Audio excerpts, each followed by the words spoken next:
अस्सलामुअलैकुम। जब भी छोटे बिजनेस या फूड स्टॉल की बात होती है ना, तो एक सवाल बार बार सामने आता है कि भाई अगर एक चाय के कप या बर्गर में इतना ही ज़बरदस्त मुनाफा है, तो ये जो सड़कों पर हज़ारों रेडी वाले खड़े हैं, ये सब के सब अरबपति क्यों नहीं बन गए। आज हम इसी कड़वे सच का पर्दाफाश करेंगे जो आम तौर पर कोई नहीं बताता।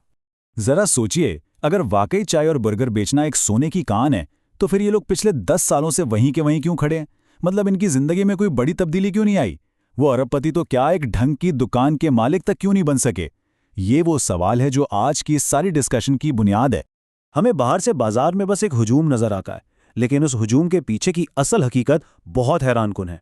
स्क्रीन पर जरा इस चार्ट को देखें। पूरे 90%, जी हाँ 90% लोग दरअसल कोई बिजनेस कर ही नहीं रहे। वो सिर्फ और सिर्फ अपनी रोजाना की दिहाड़ी लगा रहे हैं। सिर्फ बाकी 10% हैं जो वाकई एक बिजनेस चला रहे हैं। और यही वो फर्क है जो लोगों को इस सोने की कान में बैठकर भी गरीब रखता है। तो सबसे पहले बात करते हैं इस अरबपति बनने के वहम की। यानी एक तरफ है बाकायदा सिस्टम और दूसरी तरफ है सिर्फ जिंदा रहने की जंग। लोग अक्सर कहते हैं कि सबको अमीर हो जाना चाहिए था। अब देखें, फुटबॉल तो गली में हर बच्चा खेलता है ना? लेकिन रोनाल्डो या मेसी सिर्फ वो बनता है जो खेल के सिस्टम को समझता है। हमारे यहाँ फूड स्टॉल वाला फेल क्यों होता है? क्योंकि वो कारोबारी जहन यानी बिजनेस माइंडसेट के साथ नहीं, बल्कि महज मजबूरी के तहत ये काम शुरू करता है। और क्योंकि कोई मार्केट ब्लूप्रिंट नहीं होता, तो लोग सिर्फ वो बेचना शुरू कर देते हैं जो उनका पड़ोसी बेच रहा है। मतलब अगर गली के कोने पर पहले ही 4 लोग चिप्स बेच रहे हैं, तो 5वां भी वहीं रेडी लगा लेगा। इससे मार्केट तो बड़ी नहीं होती, बस मुनाफा तकसीम हो जाता है, ग्राहक बढ़ जाता है और आखिरकार किसी के हाथ कुछ नहीं आता। ये कॉपी पेस्ट वाला काम तरक्की का सबसे बड़ा दुश्मन है। अब आते हैं उन 4 मौलिक गलतियों की तरफ जिनकी वजह से ये 90% लोग बुरी तरह फेल हो जाते हैं। सबसे पहली और शायद सबसे बड़ी गलती, एक आम रेडी वाला दिन के आखिर में जितना भी कमाता है, वो सब का सब घर ले जाता है। ये सोचा ही नहीं जाता है कि इस कमाई में से कम 20% हिस्सा वापस बिजनेस की बेहतरी, नई मशीनरी या सफाई पर लगाना है, जिसे हम री इन्वेस्टमेंट कहते हैं।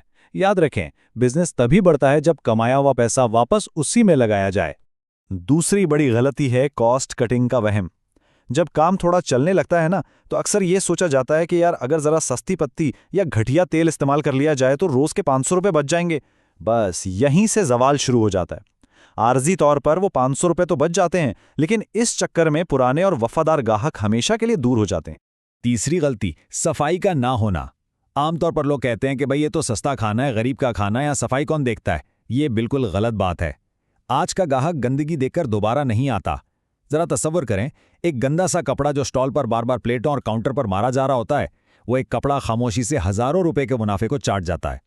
और चौथी गलती, जिसका ज्यादातर लोगों को पता ही नहीं, यूनिट इकोनॉमिक्स। लोगों को अंदाजा ही नहीं होता कि एक कप चाय पर गैस, दूध, पत्ती और मेहनत डालकर असल लागत क्या आ रही है। वो बस इर्द गिर्द मार्केट की कीमत देखते हैं और बेचना शुरू कर देते हैं।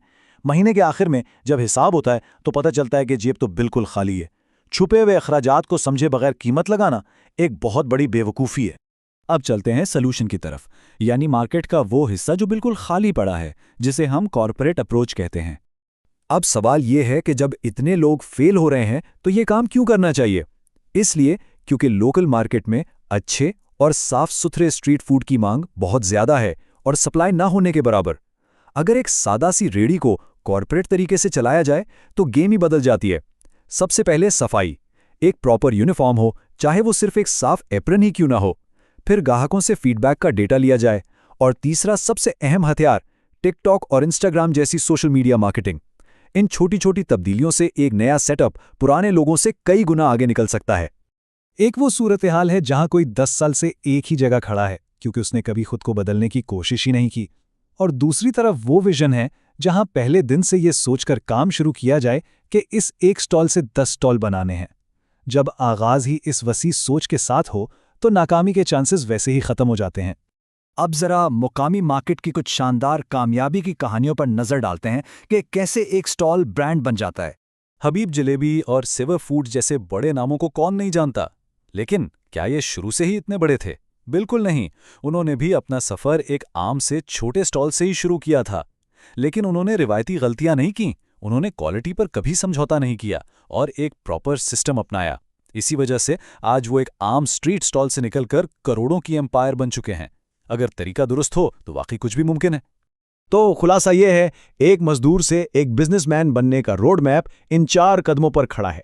सबसे पहले एक मुनज़्ज़म सिस्टम बनाएं, दूसरा किसी भी कीमत पर क्वालिटी बरकरार रखें, तीसरा मुनाफे का कुछ हिस्सा वापस बिजनेस में रीइन्वेस्ट करें, और चौथा इसी तरीके पर चलते हुए एक स्टॉल को पूरी फूड चेन तक फैलाएं। तो बात सारी ये है कि लोग इसलिए फेल नहीं होते कि काम बुरा है, बल्कि इसलिए फेल होते हैं क्योंकि वो बिजनेसमैन नहीं, सिर्फ मजदूर बन के सोचते हैं। क्या हमारी लोकल मार्केट एक नए, साफ सुथरे और मुनज़्ज़म फूड ब्रांड के लिए तैयार है? बिल्कुल तैयार है। आने वाले एक्सप्लेनर में हम चाय बिजनेस मास्टरी पर तफसीली बात करेंगे, जहां वो छोटे छोटे स्टेप्स डिस्कस होंगे जो एक आम रेडी वाले को बिल्कुल अलग और कामयाब बना देते हैं। तो इस जबरदस्त सफर में हमारे साथ जुड़े रहिएगा।